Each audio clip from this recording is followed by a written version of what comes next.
something to say.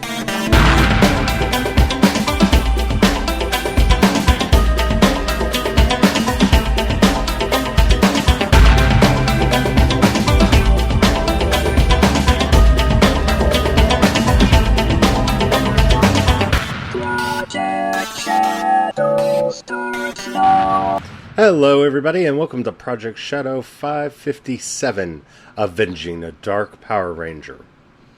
Yeah, I may have shared more not safe for work videos today than I have in a long time. And we're going to talk about them in a way that is hopefully safe for work, which means I can't say the name of one of the videos. But we'll see how that goes. Okay. As I promised you on yesterday's episode, I actually went back last night and watched Man of Steel again. Because, as I said, first impressions are not always the right one. Now, you heard my impression yesterday, and I really didn't like it. I've sat on those feelings for a very, very long time. I didn't like it. In fact, it had kind of become a catch-all for bad superhero movies in my talking to people about superhero movies. Now, I will say, second time around, and it had been months between viewings, I didn't dislike it as much as I had. I will say I am close to almost liking it, except for there are some things that just that bake my noodle. I still hold on to what I said before, that Jor-El is a jerk. Jor-El is a jerk. Jor-El is a jerk. And yeah, Jor-El is a jerk. I'm holding on to that. Yeah, I tried to get past it. Now, while it wasn't as bad as I originally thought, I now understand why I didn't like it. And that's something I wanted to talk about a little bit, because I am really, in trying to make fandom a much more interesting place, the knee-jerk reaction of, oh, it's terrible, wasn't actually true. It wasn't a terrible movie. It was an action movie that unfortunately borrowed way too much from other films, and it was glaringly obvious, from the Avatar catbird bat thing on Krypton, yeah, to the Necromonger armor worn by the Kryptonians. Okay. Let's just say that the plot of the film felt much more like a collage of other films than it really did its own film. Now, people who've been listening for a long time know about my epic dislike of Russell Crowe. But that does not mean I cannot like a Russell Crowe movie, but apparently I can only like Russell Crowe movies that everybody else hates, like Noah. I kind of liked Noah. So maybe that's what it is. It's some weird hipster gene in the back of me that's like, oh, that's a popular Russell Crowe film. I can't like that. I don't know. But I didn't find him as bad as I thought. My biggest problem with him was his accent. And it wasn't his accent. It was the use and clash of accents that were used in the film. Now, I understand that the Kryptonians are not... Well, actually, no. I don't understand why the Kryptonians are not a monolithic species. They have had breeding controls on them for God only knows how long, and thus they all come out of the same vat with this, out of the same goo, and so why does the mad scientist Kryptonian have to have a very racist German accent? And Kal-El is American, and he was raised in America, so I'll let him have a break. But Zod has the most stereotypical badass military guy accent. I don't even know if that's a thing. But again, he was one of those elements that I just felt his acting was so over the top. But, his accent matched with Laura's accent, matched with Jor-El's accent. I thought the whole reason they were trying to take... Okay, it confused me. because I thought they were a monolithic species because, they'd all decided to go back to Krypton, and then they all decided to, and all decided to, and all decided to. And, oh, what a shock! Zod doesn't agree with everybody. Okay, but I can let that go. I am a fan of many shows that have many horrible accents in them and what have you. I'm even trying to let go of Zod's bad acting because the Richard Donner Superman is one of my favorite superhero movies. And the actor who plays Zod in that is a kind of cheesy and over-the-top actor as well. So I'm letting those cancel each other out. So I am not going to use Zod. What I can't let go of is the complete lack of any internal logic to the movie itself. I am a huge proponent of magic. I love fantasy, but your story has to make sense.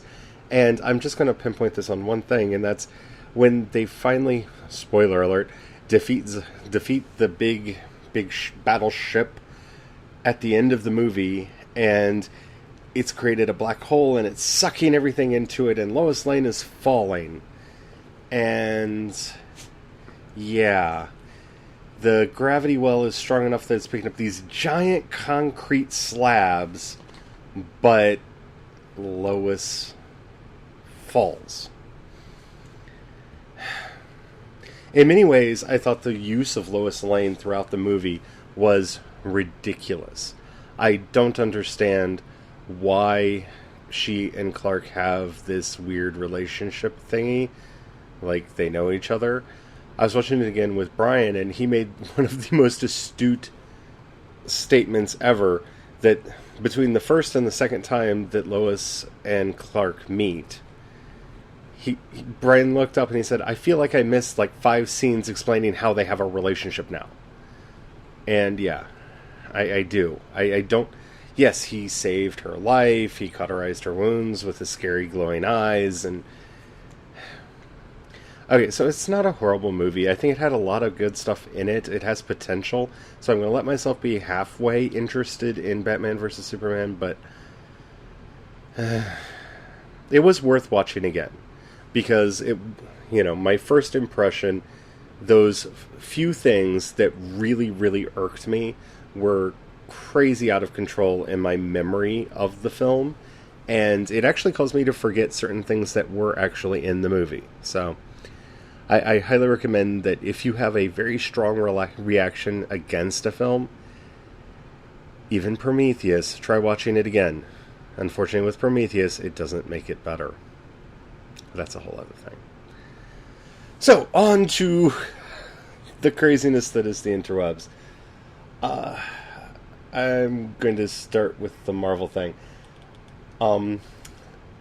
Actually, before I get to the stories, I'm going to start with saying I really hope people have been able to get the social media updates that I've been putting out.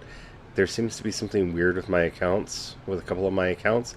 Like, I noticed the Facebook fan page, for some reason, is not actually putting a link back. It's just putting a picture from the post as the post, and it's not putting the link back to the article that I'm talking about for some reason. I don't know why it's doing that. I'm looking into it. But I'm having some weirdness, so I apologize for that. As I said yesterday, ProjectShadowAgenda.com. Everything you need to know right there. Check out my Tumblr. It's all right there. You'll be able to keep up with everything. Okay. So, today, I'm going to start with the easiest thing to talk about, and then the hardest. According to the new poster that came out for the Avengers Age of Ultron, apparently Falcon, Peggy Carter, and Heimdall are going to be in the movie. How can I say that? Because, for the same reason that the post that I linked to says it, the actors' names are listed at the bottom, at the bottom of the movie poster where they put all the actors' names. All 3 of those actors are named. So unless Anthony Mackie is playing somebody else, which would be weird, and how could you cut the check? And if you don't get that, you have to watch the special features on the Winter Soldier. You just have to. There's an entire special feature called Cut the Check. And as a result of that, for I don't know how long has it been since Winter Soldier came out, we can't stop saying it. It's too funny. But so Anthony Mackie is apparently in it. He plays Falcon in Winter Soldier, so Falcon is apparently going to be in this. Peggy Carter, the actress who plays her, is listed, as well as Idris Elba, who plays Heimdall. Now, what really interests me about this is it going to be... I'm assuming Peggy Carter's in a flashback. I'm assuming. We'll have to wait and see, because I thought they killed her off in Winter Soldier. Or was it the... Was it... Yeah, it was Winter Soldier. So, we'll have to see how that works sexually in the film. As far as Heimdall, I'm assuming that's going to be related somehow to Thor. Just because, Asgardians. But my impression from everything that they've said is that they've been living on Earth for quite some time. So I'm wondering if the fact that Heimdall, Idris Elba, is listed means that something else is going to be happening in the galaxy that he is going to have to contact Thor about. I don't know. It does make me wonder, because, we are heading up towards the Infinity War, and, yeah. I'm not sure exactly how all that's gonna work. But I'm curious. I'm kind of excited, because I love Anthony Mackie. I thought he made a great Falcon. I was hoping he would be back in Civil War, and this is a spoiler for anybody who has not read the comics. But if they do in Civil War, like they do in the comics, and Captain America does die, I would love to see the Falcon take up the Captain America mantle. Because Anthony Mackie was such... I mean, I love Sebastian Stan, don't get me wrong, but Anthony Mackie stole that movie for me. So I would love to see that happen. And now on to the things that are hard to talk about. I shared a link for a video called Power Rangers, and this is an R-rated... Okay, it's a fan film. I need to start with that. This is a fan film. This is not necessarily the direction that Lionsgate is going with their Power Rangers reboot movie that they're working on right now, though there's a big part of me that kind of wishes it was. Now, this movie was made by Adi Shankar, and I really, and Joseph Kahn. It stars Katie Sackhoff, yeah, and James Vanderbeek, which was the perfect casting. He was able to pull out the funny, the scary, and the cheese all at the same time. Now, do not watch the video clip. I'll put a link to it in the show notes. Link's already up over at projectshadowagenda.com. Okay. I love so much about this. It is a dark R-rated. There's lots of cursing, lots of bad words, and some semi-naked people, though I don't think there are any completely naked people in this video. It's like a 12-minute movie, 14-minute movie, though it's only like 12 minutes long credits in it, because there's a lot of people in it. The production values are really good. The story is set apparently after the original Power Rangers series, so it takes for granted that happened, and is dealing with the aftermath of what happened. And I really can't... I don't want to give any spoilers. You have to watch this. Even if you're not a Power Rangers fan. I am not a Power Rangers fan. I think I brought that up yesterday when I was talking about some of the Andre's reviews of the Power Rangers. I have a memory of them. My niece was at the right age when the Power Rangers came out, and I watched a lot of Power Rangers. I took her to see the movie. I'm very familiar with the original Mighty Morphin Power Rangers, And first of all, Katie Sackhoff as... Oh my goodness. Katie Sackhoff as the Pink Ranger, as Kimberly. Maybe the best casting I have ever seen. For some reason, she's girly enough that you could believe that she is the Pink Ranger, but she's so tough that you believe that she could fight off intergalactic enemies without really, having a problem. Anywho, she steals this. James Van Der Beek, like I said, is amazing. Some of the things that they did with the Black Ranger and the Green Ranger in here, it begs a sequel in a lot of ways, and I hope that actually comes to pass, which I never thought I would ever say about a Power Ranger thing ever. It is... I don't know. This is... I'm not often a fan of taking things and making them their opposites, and that's the beauty of this, is I don't think that they did. But they found a way to go to that really dark place and keep everything the way you would expect it to be. I mean, Billy grows up to be a tech billionaire, and it just... Yeah, I don't want to give any spoilers, but you definitely have to check this out if you haven't already. It cracked me up.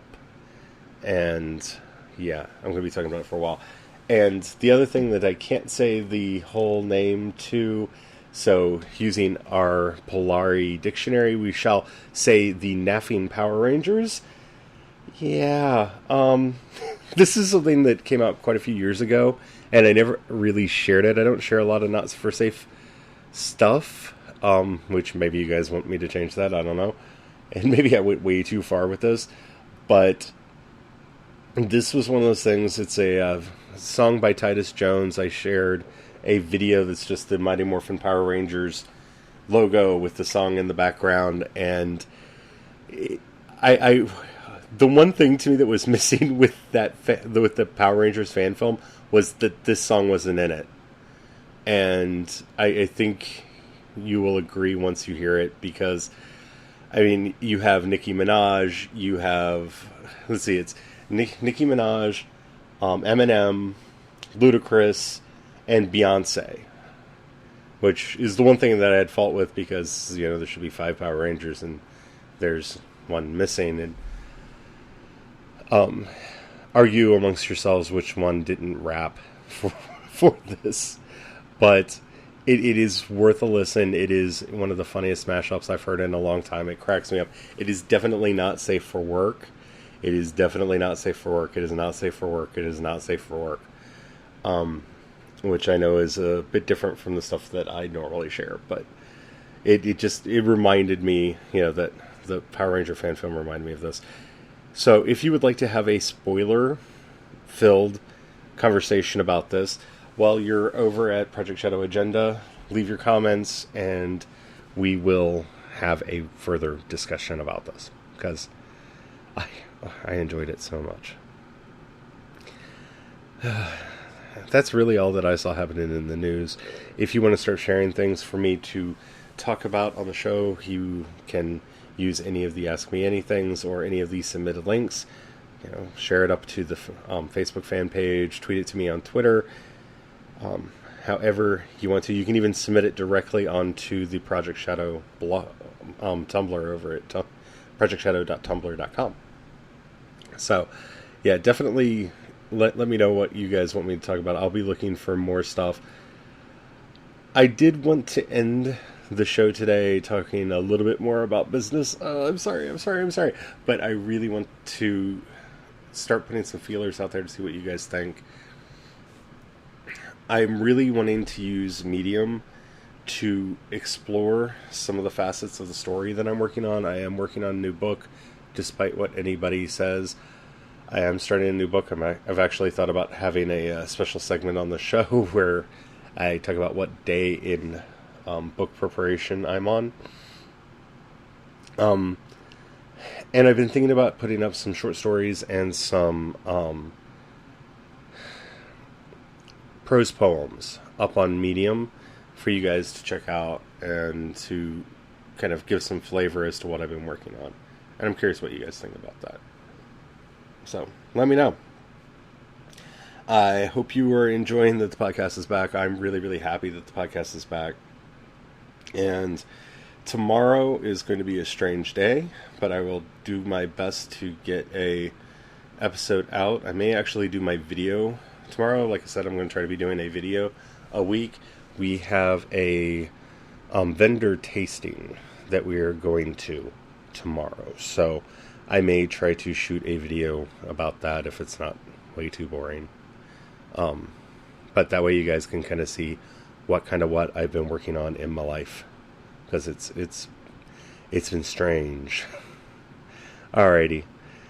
Thank you everyone for listening. Thank you all for your support. And thank you to everybody who's been picking up my books over at Amazon. You can find links to all of that at projectshadow.com and oursolemnhour.com, which is where I will be putting all the stuff about the new book that I'm working on, especially once I figure out how to talk about it openly, because so much work. Alright. Talk to you guys later. Bye.